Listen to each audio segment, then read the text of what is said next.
नमस्कार, मैं हूं आपके साथ अंजना शर्मा और आप देख रहे हैं सरताज इंडिया न्यूज। तो आइए शुरुआत करते हैं आज की खास खबर से। देश में कोरोना से 28 मौतें, 3726 एक्टिव केस। बेंगलुरु में वैक्सीनेटेड व्यक्ति की मौत। कर्नाटक सरकार ने मास्क लगाने की अपील की। देश में कोरोना वायरस के मामले तेजी से बढ़ रहे हैं। एक्टिव केसों की संख्या 3726 हो गई है। केरल में सबसे ज्यादा 1336 मामले हैं। वहीं महाराष्ट्र में 749 और दिल्ली में 375 एक्टिव केस हैं। बीते 24 घंटे में 700 से ज्यादा नए केस सामने आए हैं। कोरोना से मरने वालों की संख्या 28 हो गई है। बीते 24 घंटे में 6 लोगों की मौत हुई है। शनिवार को बेंगलुरु में 63 साल के फुली वैक्सीनेटेड व्यक्ति की मौत हो गई है। वहीं दिल्ली में 60 साल के बुजुर्ग की मौत हुई है। महाराष्ट्र में सबसे ज्यादा 7 लोगों ने जान गंवाई है।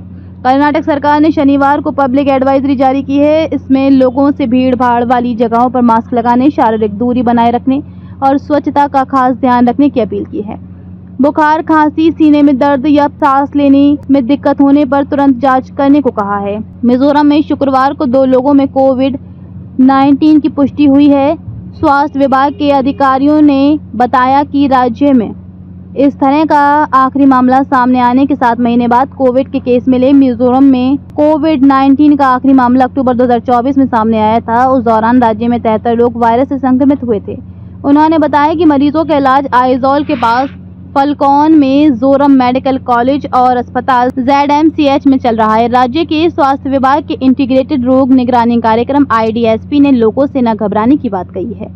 IDSP ने लोगों से कोविड प्रोटोकॉल का पालन करने, नियमित रूप से हाथ धोने, हैंड सैनिटाइजर का उपयोग करने और भीड़ भाड़ वाले इलाकों में न जाने की सलाह दी है।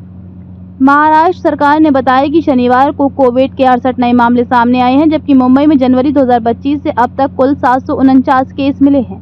जनवरी से अब तक राज्य में 9592 कोविड-19 टेस्ट किए गए। वहीं जम्मू कश्मीर में गुरुवार को कोविड-19 के 2 मामले सामने आए थे। दोनों मरीज केरल के रहने वाले थे और श्रीनगर के गवर्नमेंट डेंटल कॉलेज में पढ़ाई कर रहे हैं। भारत के कई राज्यों में कोविड-19 के मामलों की बढ़ोतरी के बीच देश में 4 नए वेरिएंट मिले हैं। ICMR के डायरेक्टर डॉक्टर राजीव बहल ने बताया कि दक्षिण और पश्चिम भारत से जिन वेरिएंट की सीक्वेंसिंग की गई है वे LF.7, XFG, J9.1 और NB.1.8.1 सीरीज के हैं। बाकी जगहों से नमूने लेकर सीक्वेंसिंग की जा रही है ताकि नए वेरिएंट की जाँच की जा सके। मामले बहुत गंभीर नहीं है और लोगों को चिंता नहीं करनी चाहिए, बस सतर्क रहना चाहिए।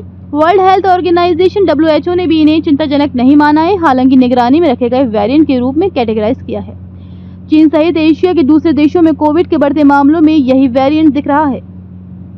NB.1.8.1 के A435S, V445H और T4781 जैसे स्पाइक प्रोटीन म्यूटेशन अन्य वेरिएंट की तुलना में तेजी से फैलते हैं। इन पर कोविड के खिलाफ बनी इम्यूनिटी का भी असर नहीं होता है। भारत में कोविड का J9.1 वेरिएंट सबसे आम है। टेस्टिंग में आधे से ज्यादा सैंपल में ये वेरिएंट मिलता है। इसके बाद BA.2 26% और ओमिक्रॉन सबलाइनेज 20% वेरिएंट के मामले भी मिलते हैं। खबरों में अब तक ले बस इतना ही। फिर होगी आपसे मुलाकात कुछ ऐसी ही खास खबरों के साथ। तब तक ले नमस्कार और देखते रहिए सरताज इंडिया न्यूज।